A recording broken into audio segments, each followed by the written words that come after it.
بلوچستان کے 30 اضلاع میں لائبریریوں کی عمارتیں و عملہ تو موجود ہیں، لیکن ان کے دروازوں پر تالے لگے ہوئے ہیں۔ یہاں پہ لائبریری ہم اس لیے آتے ہیں کہ یہاں پہ ہم کچھ اسٹڈی کر رہے ہیں، بٹ انفارچونیٹلی یہاں پہ ہم کافی مسئلے جو فیس کرتے ہیں۔ صوبائی دارالحکومت کوئٹہ کی واحد لائبریری اپنی عمارت نہ ہونے کے باعث اب محکمہ آثار قدیمہ کے دفتر میں عارضی طور پر منتقل ہو چکی ہے، جہاں کوئٹہ کے علاوہ صوبے کے دور دراز علاقوں سے آنے والے طلبہ علم کی پیاس بجھانے کے لیے آتے ہیں۔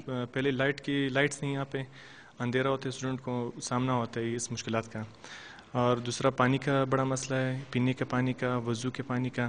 یہاں آنے والے طلباء کو یہ بھی شکایت ہے کہ لائبریری میں پڑھنے کے لیے مختص جگہ پر عملے کے شور شرابے کے باعث ان کی پڑھائی متاثر ہوتی ہے۔